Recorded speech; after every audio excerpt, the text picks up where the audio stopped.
Assalamualaikum warahmatullahi wabarakatuh.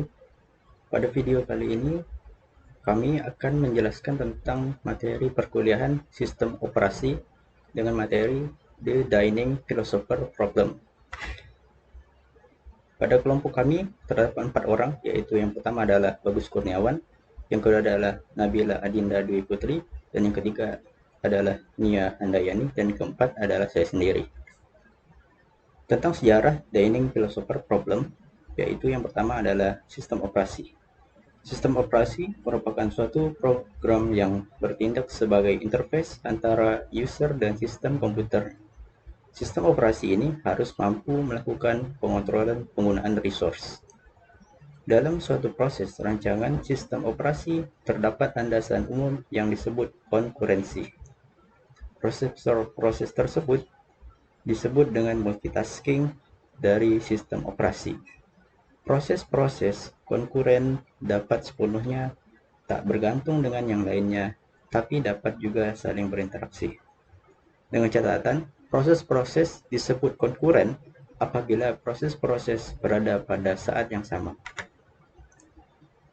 Pada sistem operasi terdapat suatu permasalahan, yaitu proses yang berinteraksi memerlukan sinkronisasi agar terkendali dengan baik. Namun, ada kalanya pada proses konkuren yang berinteraksi terdapat beberapa masalah yang harus diselesaikan seperti deadlock dan sinkronisasi. Salah satu masalah klasik yang dapat menggambarkan hal tersebut adalah Dining Philosopher Problem.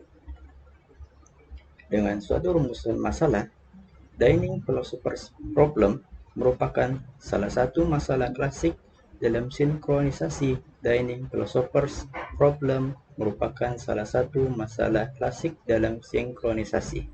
Dining Philosopher's Problem biasanya diilustrasikan dengan contoh masalah makan filsuf seperti gambar berikut.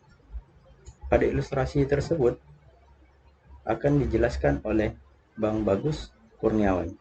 Sekian dari saya, terima kasih. Saya Bagus Kurniawan.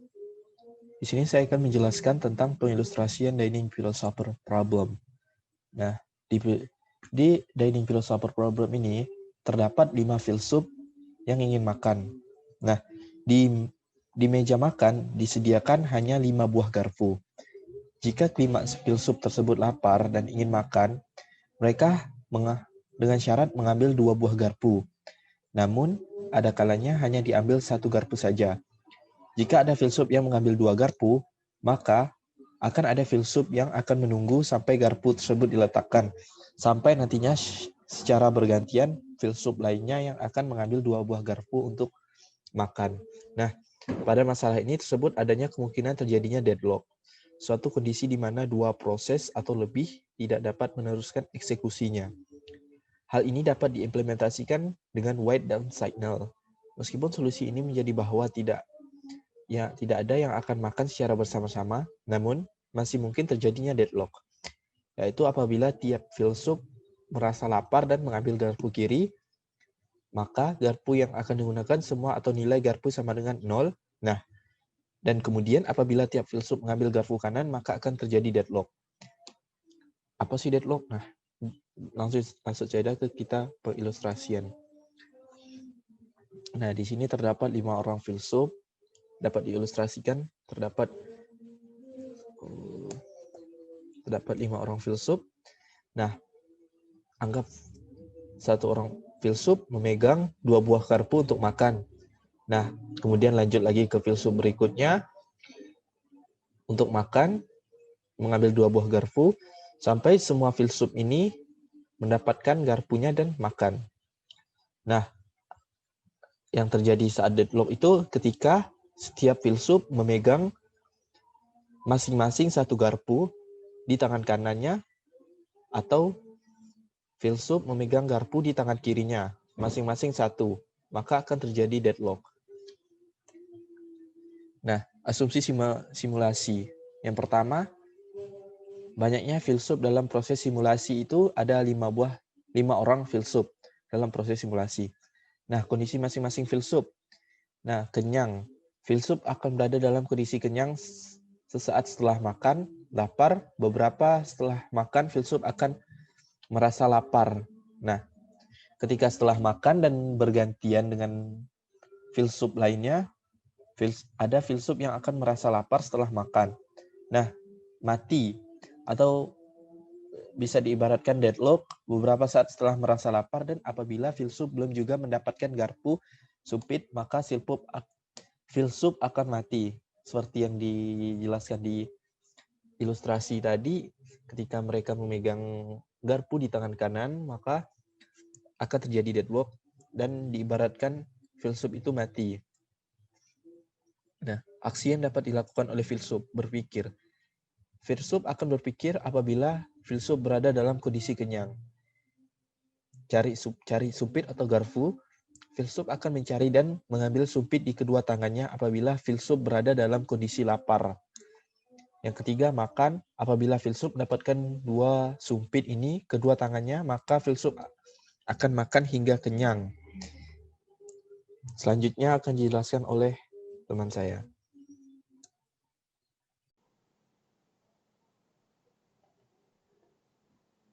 Kondisi filsuf dirancang menjadi waktu A dan waktu B. Waktu A yaitu waktu yang diperlukan untuk mengubah kondisi filsuf dari kenyang menjadi lapar dalam waktu second. Waktu B yaitu waktu yang diperlukan untuk mengubah kondisi filsuf dari lapar menjadi mati dalam waktu second. Masa hidup yaitu masa hidup filsuf pada saat itu dalam waktu second. Maksimum masa hidup adalah sebesar nilai waktu A ditambah waktu B. Masa hidup filsuf akan bertambah ketika filsuf sedang makan dan akan senantiasa berkurang di luar aksi itu. Ketiga komponen ini menjadi ukuran matematis kondisi filsuf di dalam perangkat lunak. Misalnya, seorang filsuf memiliki waktu A sama dengan 10 detik, waktu B 8 detik, dan masa hidup 12 detik. Karena masa hidup filsuf adalah 12 detik atau lebih besar 4 detik daripada waktu B, maka dapat dihitung bahwa 4 detik kemudian filsuf akan mulai merasa lapar dan mulai mencari sumpit. Bila filsuf mendapatkan 2 sumpit di kedua tangannya, maka filsuf akan mulai memakan makanan yang ada di depannya. Ketika sedang makan, maka hidup filsuf akan bertambah kembali. Filsuf tidak akan berhenti makan hingga filsuf berada dalam kondisi kenyang atau masa hidupnya mencapai nilai maksimum, yaitu 18 detik. Setelah itu, filsuf akan berpikir dalam 10 detik berikutnya sebelum merasa lapar dan mencari sumpit lagi. Apabila filsuf merasa lapar dan tidak mendapatkan sumpit dalam waktu 8 detik, maka masa hidup filsuf akan menjadi 0 dan filsuf akan mati. Untuk mendapatkan sumpit, filsuf harus menunggu apabila sumpit sedang dipakai oleh filsuf di sampingnya. Dalam kondisi itu, maka hidup filsuf akan terus berkurang.